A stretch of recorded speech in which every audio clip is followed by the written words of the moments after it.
Hi everyone, आज मैं आपके साथ सीबीएसई द्वारा रिलीज़ किया गया ग्राफिक्स का सैम्पल पेपर डिस्कस करने जा रही हूँ। सैम्पल पेपर की सीरीज़ में ये हमारा थर्ड सैम्पल पेपर है। क्योंकि सिलेबस सबका सेम है तो ऑलमोस्ट ये सैम्पल पेपर सबके लिए ही हैं, चाहे वो अप्लाइड कर रहे हैं, चाहे वो पेंटिंग कर रहे हैं या ग्राफिक्स ही क्यों नहीं कर रहे हैं।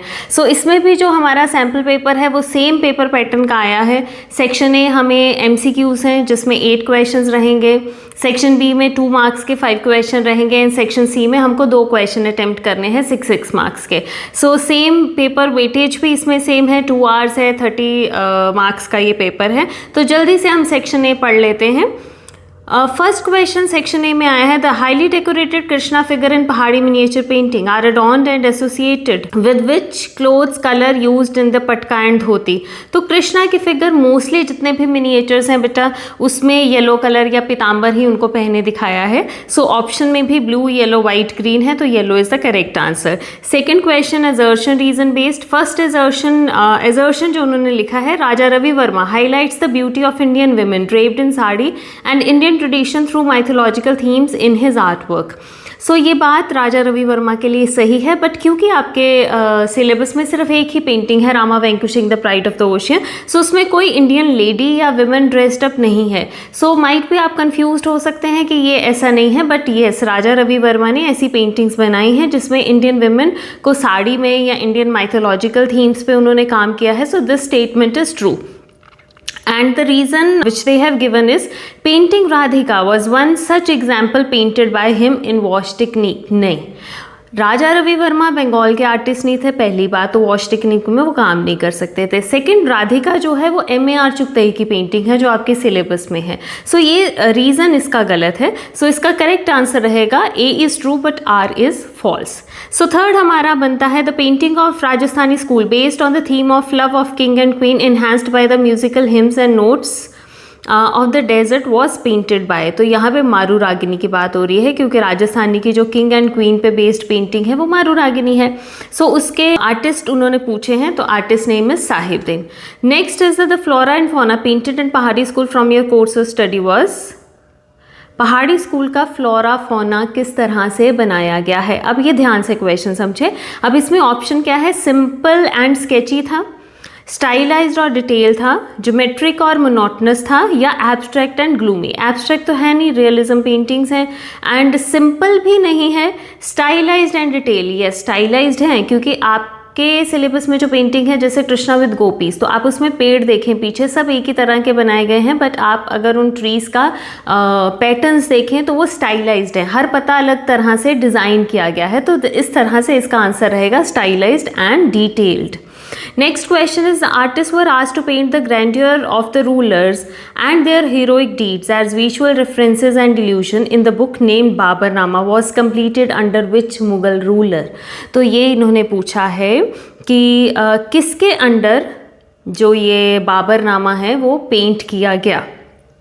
अब ऑप्शन है अकबर, जहांगीर, दारा शिकोह, शाहजहां। तो आंसर इज अकबर।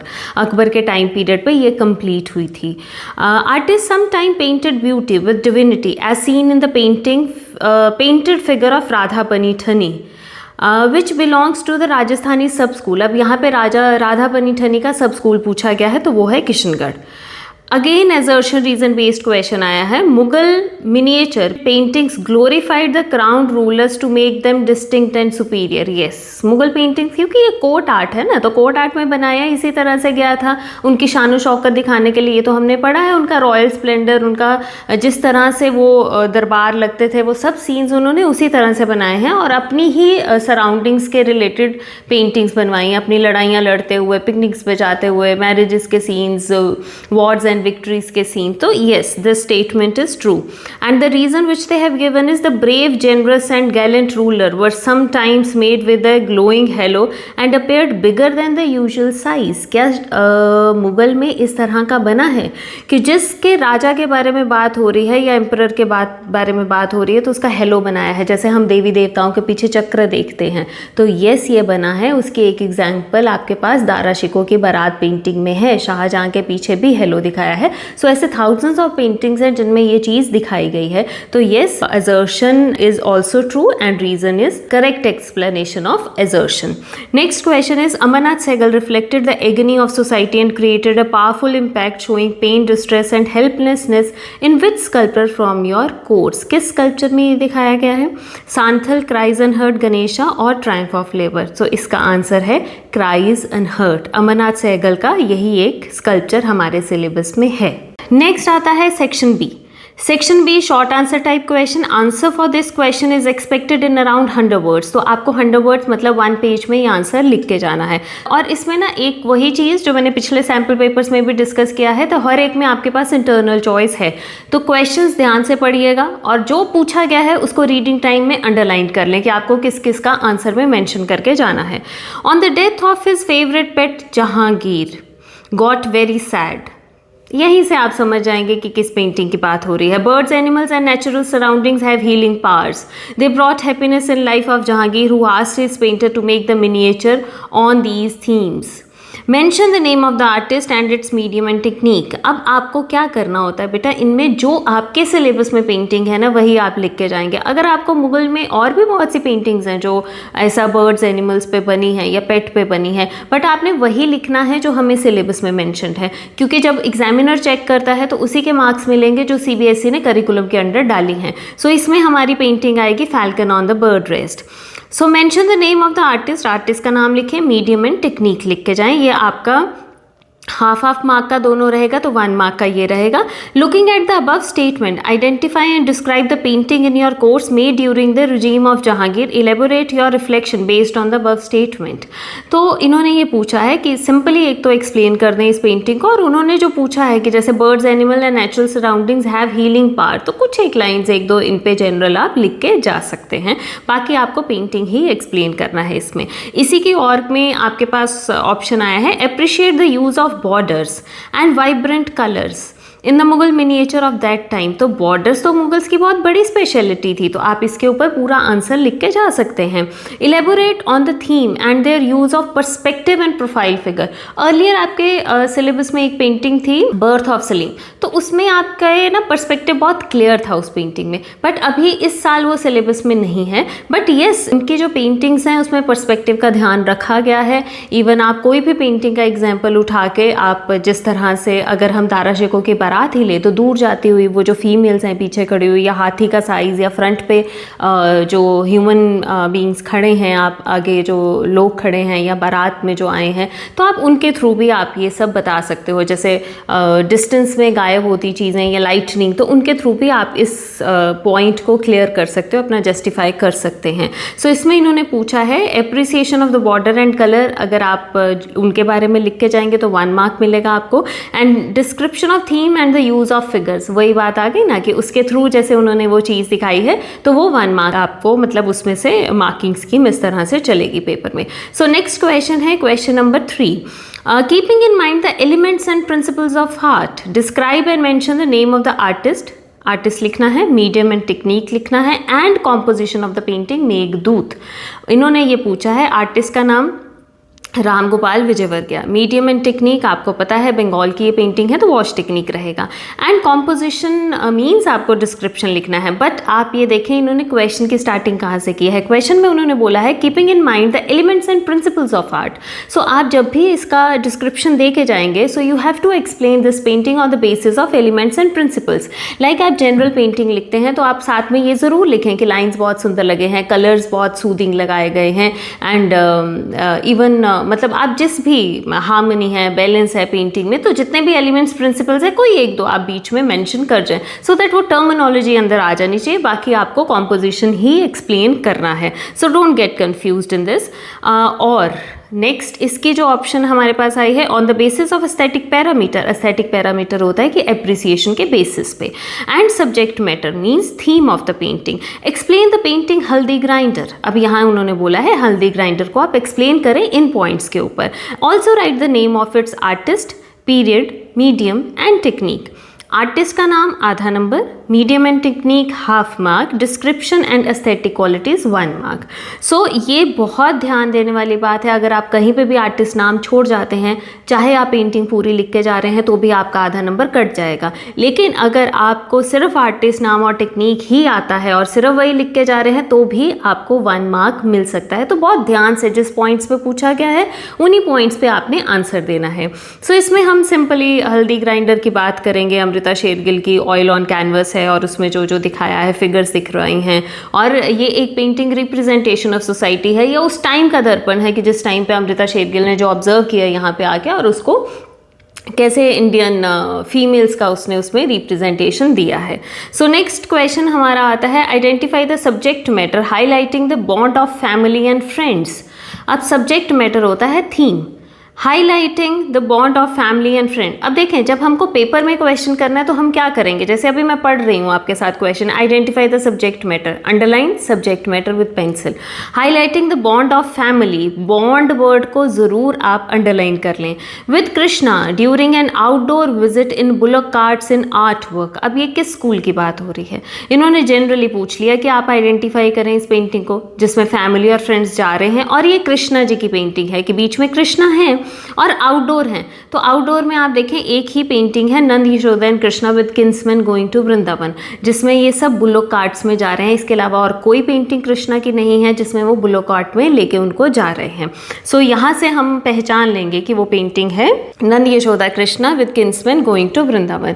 आर्टिस्ट नाम, technique and medium 1 mark, and the depiction of the composition again for 1 mark. Explain the composition from your point of view, मतलब सिंपली आपको पेंटिंग डिस्क्राइब करके जानी है। नेक्स्ट इसी के ऑप्शन में क्वेश्चन आया है, in this art work of Pahari miniature Radha and gopis demonstrated extreme and eternal devotion towards Shri Krishna. To support the above point identify and name the painting and use of colour in it. So सबसे पहले painting का नाम, Krishna with gopis की बात हो रही है यहाँ पे। The use of colour in it, तो थोड़ा सा आप कलर्स के बारे में बता सकते हैं। अब इसमें बहुत स्ट्राइकिंग फीचर है। एक तो देखें, गोपियों के सबके कपड़े बहुत सुंदर बनाए गए हैं, डिज़ाइनिंग देख लें, कलर्स देख लें। सेकेंडली, आप जो इसका बैकग्राउंड देखते हैं, आपने नोटिस किया होगा कि बहुत ऑरेंज सा बैकग्राउंड है जिसमें फिगर्स एकदम स्टैंड आउट होकर निकल रही हैं। सो वो भी एक इसका बहुत स्ट्राइकिंग फीचर है। तो जब इन्होंने कलर की बात पूछी है, एक तो जनरल देखो, हर एक को अपनी तैयारी के हिसाब से वो लिखेगा। अगर आपको ज़्यादा नहीं पता है तो आप जनरल कलर मेंशन कर जाएं कि स्काई का ऐसा कलर है, ग्राउंड ऐसा कलर है, कपड़े कलरफुल दिखाए गए हैं, या कृष्णा के अटायर ऐसा है, कृष्णा जी की बॉडी ब्लू दिखाई गई है, तो वहाँ तक भी चलेगा। लेकिन जब हम 30 on 30 की बात करते हैं तो हमें थोड़ा सा तो एक्स्ट्रा लिख के जाना पड़ेगा ना, जिससे हम सबको पार करके एक 30 on 30 तक आ सके। तो वहाँ पे आप ये पॉइंट लिख के जा सकते हैं।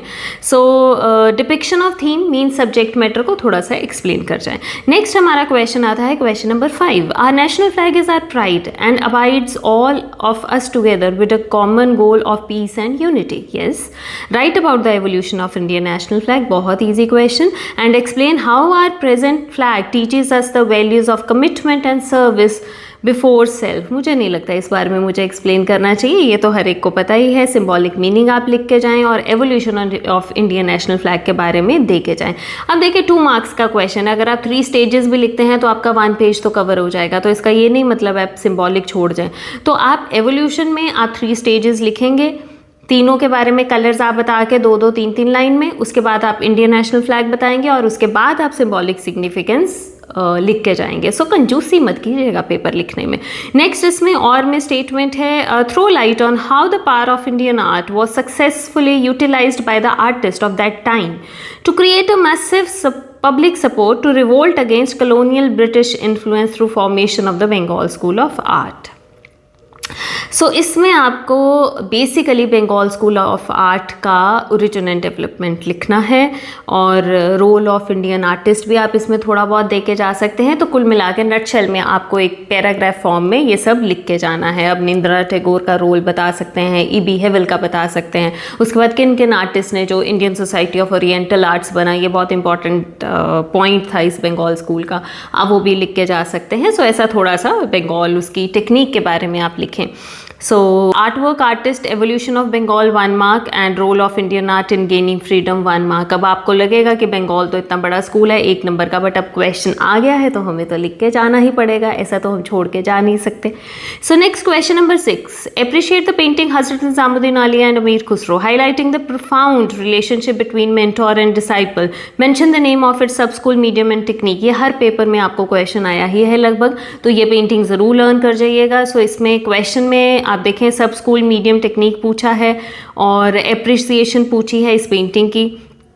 सब स्कूल आप हाफ मार्क का, मीडियम टेक्निक हाफ मार्क का, डिस्क्रिप्शन एंड एस्थेटिक क्वालिटी आपका 1 मार्क का। On the basis of its compositional arrangement, इसी में जो आपके पास ऑप्शन आया है, on the basis of the compositional arrangement how successful has the artist been in showcasing the commitment between horses and the royal female riders to win the match.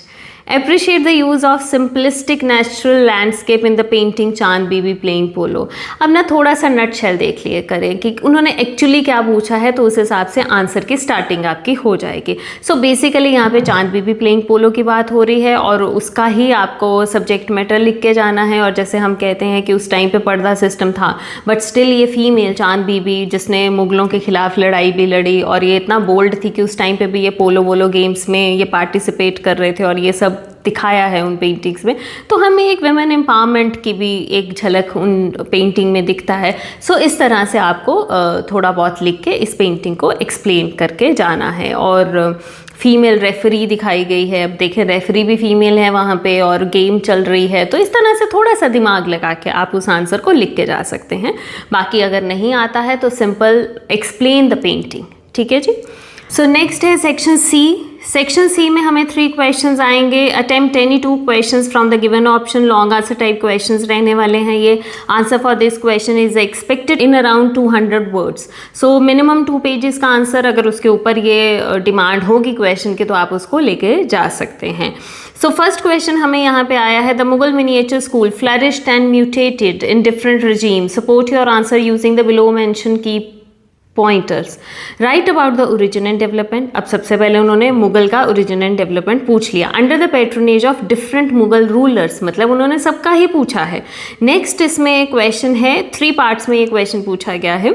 On the basis of the knowledge and understanding about Mughal miniatures, elaborate on the compositional arrangement and appreciate any one of the miniature painting with the use of densely crowded human figures that is included in your course of study. अब यहाँ पे भी आपको internal choice again एक तरह से आ गई, क्योंकि यहाँ पे एक तो उन्होंने पेंटिंग पूछी और ऊपर से पूछा कि क्राउडेड कॉम्पोजिशन बताओ। तो क्राउडेड आपके सिलेबस में 2 हैं मुगल के, एक Krishna lifting mount Govardhan and 1 is the marriage procession of Dara Shikoh. So इन दोनों में से कोई भी एक पेंटिंग आप इसमें मैंशन करके जा सकते हैं।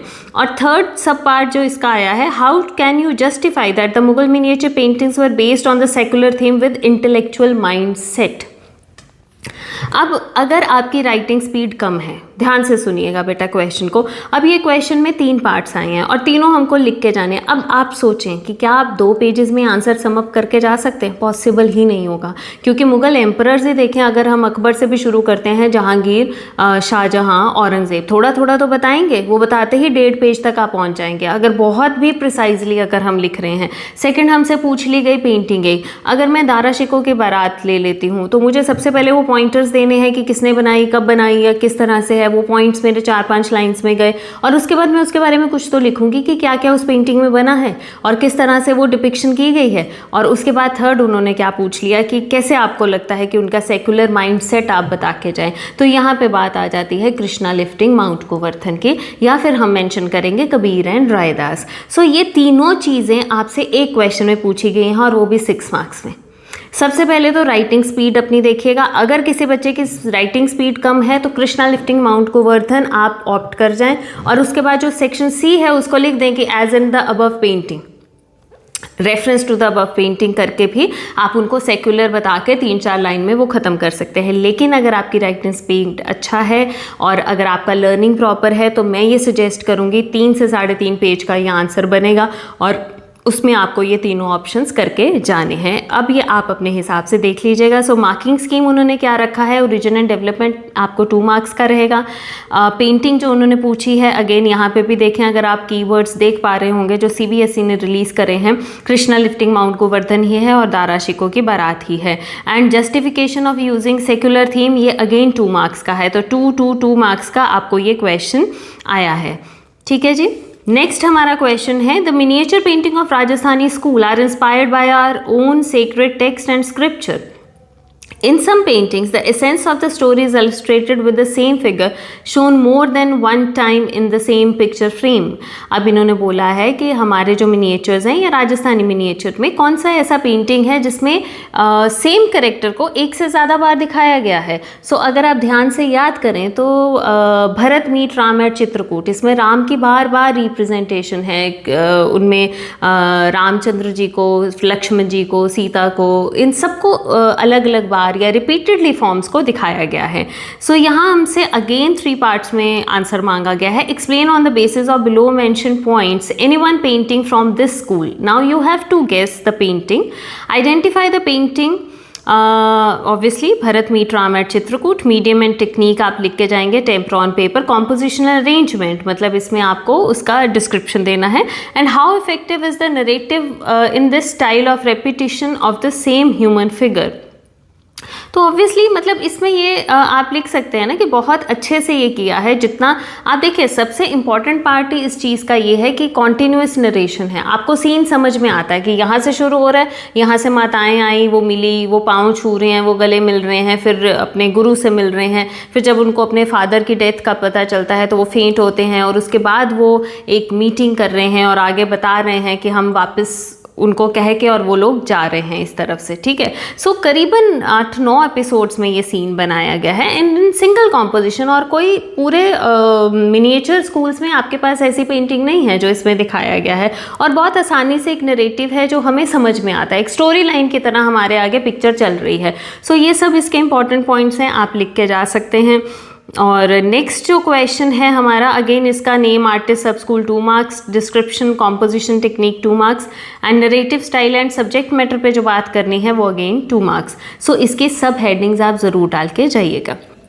नेक्स्ट क्वेश्चन है, अब ये जो थर्ड क्वेश्चन है, देखें यहाँ पे भी आपको एक पिक्चर आई है। जैसे मैंने बोला है कि इस बार CBSE जो सेक्शन C है उसमें एक पेंटिंग का या स्कल्पचर जो भी उन्होंने पूछा है उसकी एक पिक्चर वो दे रहे हैं और उसके ऊपर वो बेस्ड क्वेश्चन पूछ रहे हैं। Nari Shakti her power as a creator is the essence of this print enhanced by the concept and practices of energising the kundalini and divine yoga. It defines the women as a symbol of divinity and grace in a simplistic manner. नारी शक्ति जो creator या print है नारी शक्ति के ऊपर आप कहें, जिसमें एक डिवाइन शक्ति दिखाई गई है और विमेन का सिंबॉलिक दिखाया गया है। सोचें ज़रा कौन सी पेंटिंग है, वैसे तो स्क्रीन पे दिख जाएगा आपको। Based on the above statement carefully observe and analyse to describe the attached mention graphic print on the following parameter. So आपको दी हुई है ये, आप देख के तो पहचान ही लेंगे कि क्या है। सो ये देवी के बारे में पूछा गया है। Identify the title of the print, name the print maker, स्कल उसके बारे में लिखें, मीडियम एंड टेक्निक लिख के जाएं। 2 मार्क्स का मुझे लगता है ये होगा। And composition along with your creative views. So आपने अपने, अगेन वही चीज़ हो जाती है, थोड़ा सा खुद की वोकेबलरी या आप एलिमेंट्स प्रिंसिपल्स के बेसिस पे, तो अदरवाइज़ आप जनरल कॉम्पोजिशन भी लिख के जा सकते हैं। Observation and analysis, creative views क्या होते हैं ना बेटा, जब हम एक्सप्लेन कर रहे हैं तो हम क्रिएटिवली ही एक्सप्लेन कर रहे हैं, हम उसी के लाइंस को एक्सप्लेन कर रहे हैं, उसी के थीम को एक्सप्लेन कर रहे हैं, उसी के रंगों को एक्सप्लेन कर रहे हैं, तो वो क्रिएटिवली एक्सप्लेन करना ही होता है। Observation and analysis on the basis of aesthetical parameter and visual concept used by its print maker. So इसमें आपको एस्थेटिकल पैरामीटर की कैसे ये खूबसूरत है। अब इसमें बहुत डिफरेंट एक चीज़ है कि उन्होंने सिंबल्स एंड वर्ड्स यूज़ किए हैं। आप ये एक लौता एक प्रिंट है जिसमें आपको ज्योति भट्ट का नाम भी दिखेगा और श्री लिखा दिखेगा, तांत्रिक लिखा दिखेगा, ऐसा कुछ सिंबल्स हैं बीच में, पेंडेंट्स जैसे बनाए गए हैं, बिंदी है माता की जो 1 मिलियन बिंदी जो इंडियन हुड को रिप्रेजेंट कर रही है। सो ये कुछ एक पॉइंट्स जो आपने पढ़े होंगे, आपके टीचर ने जैसे आउट ऑफ द बुक कुछ एक्सप्लेन किया होगा आपको कुछ पॉइंट्स, तो वो तो आप इनमें ऐड ऑन करके जा सकते हैं। सो ये हमारा आया था थर्ड क्वेश्चन, जिसमें ग्राफिक प्रिंट हमारा 1 मार्क का है, name of the print maker and all 1 mark, वही अगेन 2 मार्क्स का इनका डिवीज़न है।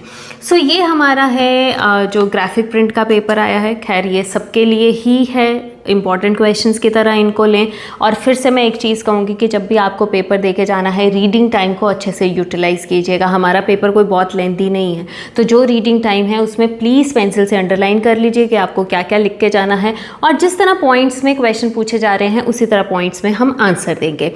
जैसे 6 मार्क्स के क्वेश्चन हैं तो पॉइंटर्स वहाँ पर बने हुए हैं कि जैसे फर्स्ट उन्होंने ये पूछा, सेकेंड ये पूछा, थर्ड ये पूछा, तो आप भी लिख के जाएँ A part answer, B part answer, C part answer. So इस तरह से लिखेंगे तो मुझे नहीं लगता कि मार्क्स कटने का कोई सवाल भी है। फिर भी आपके कुछ डाउट्स होंगे तो आप कमेंट सेक्शन में मुझसे पूछ सकते हैं। तो नेक्स्ट एक और सैम्पल पेपर CBSE ने रिलीज़ किया है फॉर स्कल्पचर स्टूडेंट्स, सो वो भी जल्द ही मैं आप सबके साथ शेयर करूँगी। Till then take care, bye.